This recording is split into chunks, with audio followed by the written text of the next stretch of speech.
na Fish TV, Aquarismo. O programa a seguir é livre para todos os públicos. Olá, turminha! No episódio de hoje, atendendo a pedidos e sugestões, nós vamos falar sobre o aquarismo jumbo, esses fascinantes peixes de grande porte, muito comum na pesca, mas que agora estão invadindo a aquariofilia.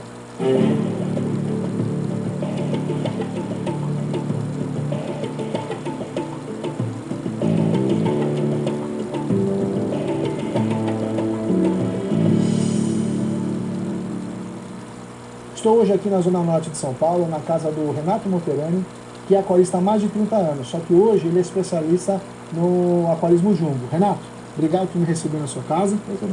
Me conta um pouquinho da sua trajetória aí no aquarismo e como você veio parar aí no aquarismo jumbo. Eu comecei com aquarismo por influência dos meus irmãos, que já tinham aquário, acabaram deixando o aquário também. Isso eu tinha 8 anos de idade, então já se foram aí quase 30 anos nisso daí. E eu comecei, o primeiro peixe foi um Oscar. Sim. Que na época nem era conhecido. Eu fui num pet shop, cara, falou que tinha esse peixe e eu comprei, nem sabia o que era. Você deve ter colocado ele num aquarião grande e só ele. Eu coloquei num aquário de 40 litros, com os neons, espadinhos do meu irmão, que obviamente depois de algum tempo não tinha mais nenhum. Sumiram. E aí ele acabou deixando pra mim o aquário. Aí o peixe foi crescendo, já não cabia mais naquele aquário. Eu peguei um maior, fui pegando um maior até que cheguei nesse peixe onde eu tô hoje. Um aquário de quase 4.000 litros hoje, né? 3.200. Mas você teve outros nesse meio caminho. Sim, eu tive aquários, fui subindo, depois passei para 200 litros, que isso na época já era tido como um aquário grande. De verdade. Aí fiquei um bom tempo com 3 ou 4 aquários desse tamanho montados. Depois parei, fiquei uns 4 ou 5 anos sem ter praticamente aquário nenhum. Tinha aquário marinho com polvo, que é uma coisa que eu também curtia bastante. Depois voltei. Aí voltei com um de 200 litros, passei para um de 500, aí passei para um de 1.000 e agora estou com esse, né, que o sistema todo é 3.200. Bom, estou ansioso. Podemos ir lá ver? Claro, vamos lá. Vamos lá então. Puxa vida, finalmente, cara. Muito lindo o aquário. Aí, pescadores, esse é o verdadeiro aquário que vocês deveriam ter, o aquário dos sonhos dos pescadores, né? Nós temos aqui o quê? Tucunaré, bicuda, jacundá, palmito, todos peixes de pesca, né? E como é que você consegue ter todos esses peixes que são bem agressivos num mesmo ambiente? Então, esse aquário é um sistema que o pessoal chama de lotação. Sim. Então você tem uma quantidade maior de peixes no aquário, então isso você restringe a agressividade deles.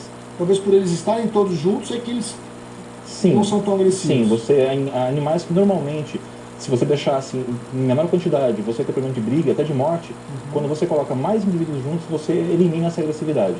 Existe o comportamento individual de cada ainda, mas você reduz a agressividade deles. E essa é uma outra característica muito interessante nesse tipo de aquário do jumbo, né?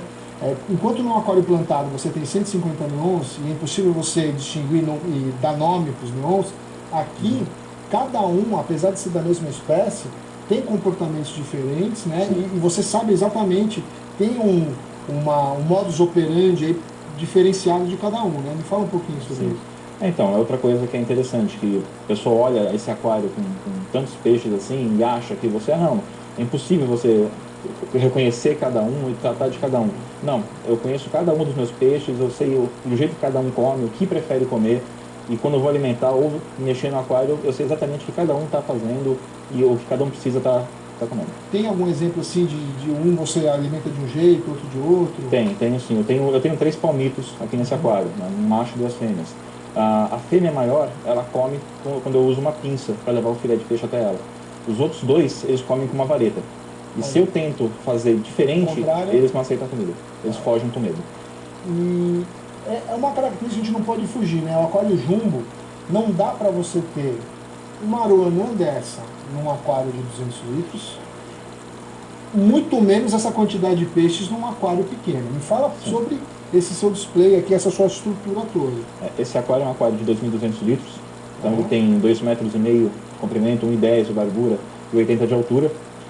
Anexo no sistema eu tenho uma engorda de 500 litros e um filtro de 550 litros, um SAMP de 550 litros. Então é um problema que o pessoal tem no aquarismo jumbo. O pessoal ou quer ter um peixe grande demais para o aquário, então ele não tem estrutura, não tem como manter um peixe daquele, mas ele quer ter um peixe daquele de qualquer jeito, ou quer ter mais peixe do que o sistema comporta. E aí é onde surgem os problemas de exploração, de doença, de morte de peixe por causa disso. E obviamente esse não é seu primeiro aquário jumbo, certo? Não, não é. Para chegar hoje aqui, esse é um projeto que eu acredito que tenha dado certo. Você é um aquário muito bacana, muito estável, os peixes estão muito saudáveis, né? Uhum. Então, para chegar nesse ponto, você usou toda a sua experiência desses anos. Sim. Então, toda essa parte estrutural veio através do desenvolvimento da sua técnica. Sim, de acerto e erro. Então você monta o primeiro, aí você vê que, poxa, depois que você montou, você percebe, isso aqui se eu tivesse feito um pouquinho diferente, tinha sido melhor. E aí pro próximo você já faz essa alteração e vai sempre melhorando as montagens. Mas na questão da filtragem, da filtração, você também é adepto, você também concorda que a questão biológica é mais importante? Sem dúvida, sem dúvida. Nesse aquário, a única parte química que eu tenho é carvão atividade e purigem, que é uma resina que ajuda a melhorar a qualidade da água. E só, eu não uso nada de produto para retirar amônia, nitrito, nitrato, seja manta, seja líquido, nada. Então o que dá conta dessa filtragem é a filtragem biológica. Você tem mais ou menos qual é o volume de mídia biológica que você tem aí? Eu tenho em torno de 100 e poucos litros de mídia. Puxa, então, se você levar em consideração que uma mídia boa tem no mínimo 450 metros quadrados por litro, você imagina o que você tem aqui. Sim. Porque você também está, de certa forma, a filtragem é uma filtragem natural aqui, sim, né, que é feita através da bactéria. E você falou também sobre a engorda. Isso também é uma coisa que você desenvolveu, provavelmente. Sim. A gente não ouve falar sobre isso normalmente. Então, as pessoas geralmente têm, quem tem jumbo, nem sempre você consegue comprar um peixe do tamanho que você já vai levar para aquário. Então você compra menor, tem um aquário. Geralmente a pessoa usa muito sample para isso. Então tem um compartimento no sample que o pessoal deixa o peixe lá até ter um tamanho. Geralmente é pequeno também. Geralmente pequeno. Então, no meu caso, eu aproveitei o espaço que eu tinha embaixo do móvel, que ia ficar vago, e já montei uma engorda maior de 500 litros, que assim eu não vou ter problema de engorda dos peixes. Falando também agora na questão dos animais de pesca, né? Você vai lá, pescou um peixe no rio e traz para um aquário como esse, que já está estabilizado e tal. A maior questão aqui é você tomar cuidado com o tamanho, para ele não ser muito molestado. No seu caso, você tem a engorda. Como é que funciona, então, para quem... Muitos dos pescadores despertam o interesse assim, pô, estou pescando, pesquei um peixe, pô, vou levar e montar um aquário. O que você recomenda para isso? Olha, pela norma do IBAMA, com a licença de pesca, você pode transportar até 20 peixes vivos para fins de aquariofilia. Certo. Então, se a pessoa tem interesse, ela não pode simplesmente ir lá, vou pegar o peixe, colocar no isoporzinho e levar para casa, porque o peixe provavelmente vai morrer no caminho. Então, se você quiser, se você tiver interesse, você já tem que ir preparado para coletar aquele peixe. Então, você tem que arrumar um compressor de ar a pilha, você tem que ir com um isopor um pouco maior para que você tenha uma quantidade de água suficiente para trazer o peixe até a sua casa. Mas mais do que tudo, a pessoa precisa ter informação, né? Ela Tem que precisa ter informação. tá bem balizada, né? E vocês têm grupos sobre isso que fomentam esse tipo de informação. Sim, nós temos um grupo no Facebook, que eu acredito que deve ser um dos maiores do mundo já especializados nesse tipo de aquarismo. Então, qualquer dúvida que a pessoa tiver, ela pode postar lá a dúvida, e sempre vai ter alguém que vai estar ajudando. Ou eu, ou alguma outra pessoa vai estar ajudando. E aí, turminha, estão gostando? A gente continua no próximo bloco.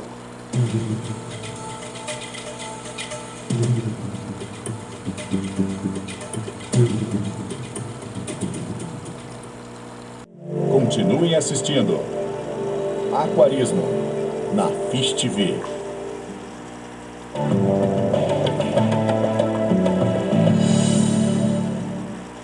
Vamos falar um pouquinho dos seus peixes. Eu estou vendo que você tem uma quantidade enorme de raias, inclusive você tem uma Leopold, né? Ali, Uma Black Dynamo. e é uma raia bem cotada, né?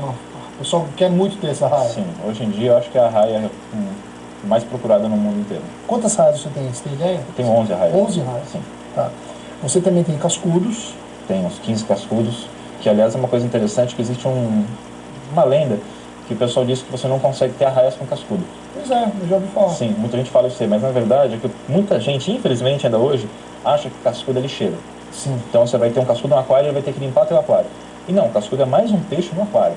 Então você tem que alimentar o cascudo também. Então se você manter o seu cascudo alimentado, ele não vai pegar a tua raia. Você tem alguns que são carnívoros, inclusive. Eu tenho uns 5 cascudos que são carnívoros. Tá.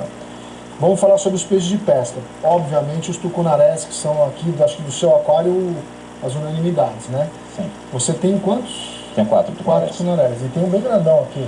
Tem um azul grande, que é o cara do aquário, né? O dono do aquário. Ele é o dono. Tem essa coisa aqui, eles são meio... Tem alguns peixes que são os donos do aquário. Então, a aruanã, né, manda no aquário, A Aruanã é a dona de verdade, né, pelo jeito. Ela quem Olha manda o cara aqui, ó. E esse cara aí é o cara que manda na minha água. Ele vai crescer um pouquinho mais? Ele cresce ainda mais do que isso daí. Mas você acha que ele vai conseguir ser mais ativo do que a Aruanã aqui no domínio? Eu acho Com que tamanho não. alto, Na verdade, eles não disputam em si isso daí. Porque como a Aruanã é um peixe mais de superfície, Sim. então ela é a dona da superfície e o tucunaré manda na metade do aquário para baixo. Bom, num aquário como esse, com predadores, com peixes, predadores de topo, carnívoros, né, e desse tamanho, é impossível a gente não falar sobre a alimentação deles. Tá? Eu, particularmente, sou aficionado por esses peixes, também gostaria de ter um aquário desse em casa, fazer parte da comunidade de vocês, mas o mercado impõe para mim que, para eu ter um animal desse, eu preciso necessariamente dar comida viva, animal vivo. E eu não posso com isso, apesar de achar que é um meio natural, é uma coisa... Né? Ela não é desonesta. Você, eu estou vendo que você não alimenta eles só com animal vivo. Né? Sim, não. Como é que é a alimentação desses peixes que estão maravilhosos aqui? Então, a alimentação aqui, todos esses peixes que você está vendo, todos eles comem coisa morta. Então, eu não tenho nenhum peixe que come exclusivamente alimento vivo. Mas isso é difícil também. Como é? Existe uma técnica para isso? Existem técnicas. Então, por exemplo, um dos peixes mais difíceis para você adaptar a comida morta são os tucunarés. Então, o que você faz? Tem pessoal que fala de técnica de você jogar pedacinho de papel alumínio no aquário para estigar o peixe. Eu desenvolvi uma outra. Eu uso um peixe que ensina eles a comerem o que eu quero. Sim. Então, por exemplo, o Oscar. O Oscar é um peixe fantástico para você usar como teacher fish, né, como nós chamamos. Então, você tem um aquário com uns 4 ou 5 Oscars e coloca um tucunaré no meio. O Oscar, quando ele vê que você vai chegar para alimentar, Ele já começa. ele entra em frenesi. O tucunaré, vendo esse frenesi, ele acaba entrando no meio para comer. Ele vai lá e come. Então, o que você jogar, como o tucunaré é mais rápido, ele vai pegar. Pô, que legal. E aí ele começa a pegar, até chega um tempo em que ele vai comer independente de ter alguém junto com ele ou não. Essa chama teach fishers. Teach fishers. Agora, me diga uma coisa. Existe também, eu já ouvi algumas pessoas que falam assim, jogam um peixe vivo, depois um peixe morto, e vai intercalando, ou no meio de tantos vivos solta um morto. Isso também é usado? Pode ser usado, mas isso demora mais. Mas se você jogar peixe vivo e peixe morto, ele vai comer só o vivo. Ele vai simplesmente ignorar o morto, que já é a programação que ele tem. Então, você teria que deixar o bicho passar fome. E aí o que o pessoal faz, que também funciona. Primeiro você acostuma o tucunaré no aquário. Então você vai jogar peixe vivo, ele vai comer bem, até que uma hora você vai chegar perto, ele já vai vir pedir comida para você. Aí você vai sacrificar o peixe, congelar, e aí você vai jogar o peixinho congelado. Ele vai ver o peixe, vai associar a comida e vai comer o peixinho congelado. Aí depois você passa para pedaço de filé de peixe, que é a base da alimentação desse aquário. Você dá filé de peixe? Sim, eu dou filé de peixe nesse aquário. Eu vario a alimentação, então eu procuro variar o máximo possível. Então eu dou filé de sardinha, filé de pescada, filé de merluza, camarão, filé de tilápia, coração de boi, uma vez por mês eu dou. Então, que é uma coisa que o pessoal critica, né? Que você fala que você não pode dar carne de animal de sangue quente para peixe. Sim. Então, assim, você não pode dar exclusivamente. Sim, claro. Mas um pouco de vez em quando, não tem problema. E aí a gente cai no mesmo fato que a gente tenta pregar sempre através do nosso programa. A alimentação do peixe, quanto mais variada, melhor, e de qualidade. Né? E eu vejo que você faz a mesma coisa. E o mais interessante é que você começou a despertar esse interesse. É possível ter sim um aquário com peixes com essa magnitude dando a comida morta. Sim, né? é possível. Você usa ração comercial? Eu uso ração comercial também como complemento. Complemento. Então, os meus peixes, eles comem geralmente 2 vezes por dia. Então, de manhã eu uso ração. Então, eu uso um pouco de ração de superfície, porque tem alguns peixes que comem basicamente só ração. Sim. E uso ração de fundo para as arraias e para os cascudos.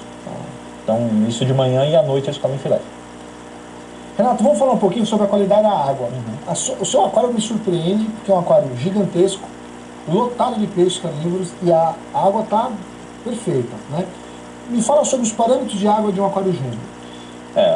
Os principais assim, que você tem que tomar muito cuidado amônia, nitrito, pH e temperatura. Tá? Então esses 4 parâmetros são importantes para você manter. A questão química, se você tem a parte biológica bem dimensionada, alimentação adequada, tudo, você não tem muitos problemas. Não, ela depois que ela estabiliza, ela permanece estável. Eu não sei se aconteceu alguma desgraça, mas ela permanece estável. Tá. Questão de temperatura. Temperatura eu mantenho em torno de 29 graus, 28 a 29 graus. Tá, mas tem outros fatores que interferem, que são mais importantes no caso do que a temperatura, que é a quantidade de oxigênio dissolvida na água. Certo. Então, se você manter uma quantidade de oxigênio mais alta, mesmo com a temperatura mais elevada, seus peixes não sentem. Então, por exemplo, esse meu aquário está com 31 graus agora de temperatura, eu tenho bastante peixe e os meus peixes não estão respirando de forma ofegante.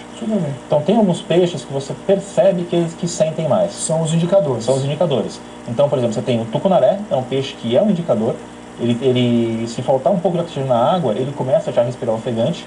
A raia... Isso é pela questão da proporção da branca que você tinha explicado. Exatamente. Ele tem uma proporção pequena de área branca, área corpo. Certo. Então, ele é mais sensível à falta de oxigênio na água. Ele necessita de mais oxigênio dissolvido. Sim, ok. Esse é o caso do tucunaré. Sim. No caso da cachorra, que é um peixe de corredeira, obviamente ele tem mais oxigênio dissolvido, ele também sente. Também sente. É um peixe que, se faltar, ele sente muito rápido.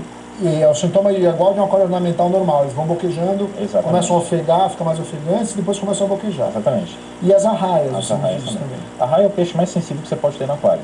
Então, qualquer coisa de errado na água, ela vai ser a primeira a demonstrar que está com problema. E gozado. E muitos iniciantes querem começar tendo arraia, né? Sim, sim. A arraia é responsável pela maior parte das frustrações com o peixe jumbo. Que ela é um peixe que ela é mais sensível, ela é muito sensível à amônia na água. Então, às vezes, a pessoa nem sabe o que é amônia, nunca fez um teste na vida, tem um aquário de 200 litros e quer ter uma arraia.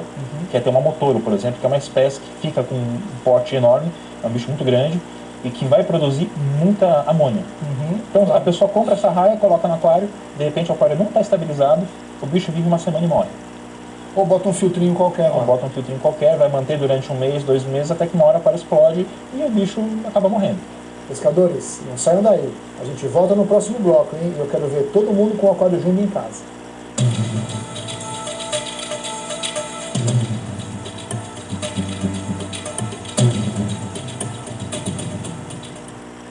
Aquarismo, na Fish TV.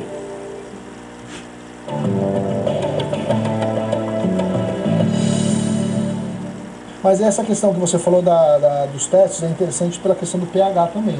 Sim, sim. O pH, eu até brinco, que eu falo que é o assassino silencioso dos aquários.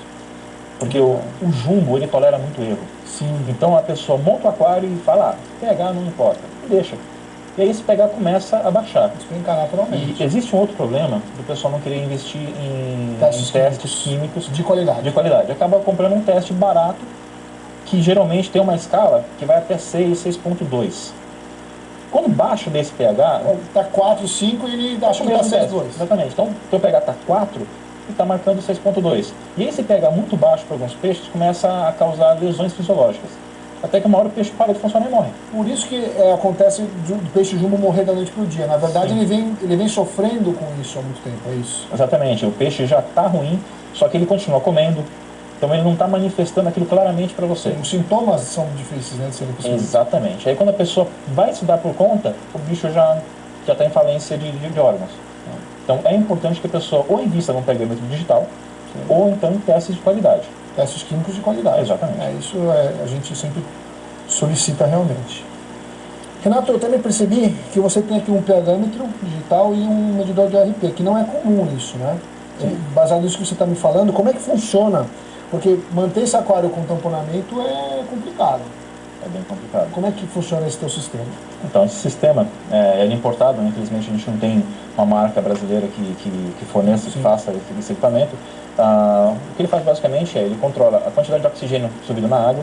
Sim. Então, quando baixa de um valor que eu estipulei ali, ele liga o gerador de ozônio e isso oxigena e mantém no nível legal a oxigenação da minha água. Tá. Lembrando que as bombas que borbulham as bolhas dentro do aquário não são para oxigenar. Não são. Isso é uma ideia que o pessoal tem errada, que eles acham que bolha no aquário está colocando oxigênio na água. Sim. Não, a bolha ela está tirando o gás carbônico da tua água. O aquarista plantado sabe muito bem disso. Sim, exatamente. Muito bem, e aí você controla a questão do RP, da quantidade de oxigênio dissolvido. Sim. Por isso que esses peixes estão assim, sim, nadando de braçada, literalmente. E a questão do pH, do pH, você mantém quanto? Quanto que é o seu target aqui? O meu target é em torno de 6.7. 6,7, ok. Sim, que é um aquário ligeiramente ácido, Com esse pH 6.7, eu consigo ter até cipílio africano nesse aquário. Desde que não seja um lago Tanganica, que é uma coisa... Claro. Tanto que eu tenho uma polênia, uma paratirada polênica, que é um bicho africano. O que eu faço? Como eu tenho também um controlador de pH, quando esse pH baixa de 6.68, liga uma bomba submersa que joga água num reservatório que eu tenho ali com aragonita, que é uma fonte natural de carbonato de cálcio. E aí o pH sobe, quando chega em 6.72 ele desliga a bomba, então meu range fica em torno de 0.04 de diferença de pH. E qual é a frequência que você, basicamente, assim, a grosso modo, para a pessoa entender, né? Um aquário dessa dimensão, quanto que demanda do seu tempo de manutenção por mês, por exemplo? Olha, eu gasto por dia. É que é complicado você falar exatamente em tempo, porque eu chego sem pressa. Então, eu vou alimentar meus peixes, eu gasto mais ou menos 1 hora para alimentar os peixes. Perfeito. Que eu vou sem pressa, eu vou vendo cada um, se cada um comeu, eu alimento pontualmente cada peixe, não tenho pressa. E uma vez por semana eu faço o TPA. E aí também eu gasto mais ou menos 1 hora na TPA por semana. Quantos por cento você troca de água? Em torno de 20%. Ótimo. Que aqui dá uns 600 litros mais ou menos. Renato, e vamos falar só um pouquinho, rapidamente, sobre as modalidades do aquarismo jumbo. O seu, a gente chama de aquarismo de lotação, que a gente seria o comunitário, que a gente tem muita gente. Quais são as outras que a gente tem? Existe o pessoal que opta pelo sistema de biótopo. Então você monta um aquário só com espécies de uma determinada região. Só os que coabitam ali? Exatamente. Então, por exemplo, um biótopo amazônico. Então você vai ter tucunaré, aruanã, alguma coisa de arraia, então só peixes da mesma região. Certo. Você escolhe uma bacia, um rio, alguma coisa e trata dessa forma. Sim, exatamente. Você vai ter que manter aquela... Você vai ser fiel àquela região. Esse é o biótopo. Exato. Existe um sistema que eles chamam de black tank, que é um aquário que é totalmente preto por dentro, então o fundo é preto, às vezes a lateral é preta e o substrato também é preto, que é um sistema que ele realça a cor de alguns peixes. Geralmente aruanã. Alguns peixes mais claros ficam mais com a cor mais nesse tipo de tanque. Tá. Black tank. Black tank. Aí você tem o pessoal que curte pet fish, então ele vai ter um peixe só no aquário. Um pouquinho, dois assim? Sim, um ou dois. Uma aruanã, grandona, uma faca. Fazem muito com Flyhorn, esse tipo de aquário. Sim. Então você monta um aquário não tão grande, de uns 300 litros, e tem um peixe só nesse aquário. Ok. E por fim, o lotação, que é o que você escolheu, que olha, eu particularmente nunca tinha visto um desse tamanho, com essa quantidade de peixes, e peixes tão tranquilos, tão bem assim, né? Porque a gente tem que a gente não conhece, tem uma falsa ideia de que se eu puser uma aranha junto com o tucunaré, eles vão se matar. E é aquilo que você já explicou, né? Muito legal. Esse aquário, ele não é o maior aquário montado que eu conheço no Brasil. Sim. Mas eu vou te dizer que eu acredito que ele seja com uma fauna mais variada. Sim. Eu não acho que tenha... Não conheço mais ninguém no Brasil que tenha uma fauna tão variada que não tem aqui. Mas eu posso falar ao pessoal que você já tem um projeto na cabeça aí? Pode. E vai ser maior do que esse que você está pensando, não vai? Vai ser maior, com certeza. Então aguardem que de repente é um outro episódio. Se você me convidar, eu quero viver aqui o próximo. Com certeza. Legal. Bom, Renato, infelizmente nosso tempo é um pouco curto. Eu queria te agradecer muitíssimo por me receber aqui na sua residência, nas suas férias. E parabéns pelos seus conhecimentos, por tudo isso que você divulga e por esse aquário maravilhoso. E eu queria aproveitar e pedir para você falar um pouco sobre o seu grupo no Facebook. Eu que agradeço, no caso, pela oportunidade de estar falando um pouco mais sobre esse nosso hobby, estar divulgando um pouco mais o hobby aqui para mais pessoas. E a gente tem um grupo no Facebook que é o Aquarismo Jumbo, que nós tratamos basicamente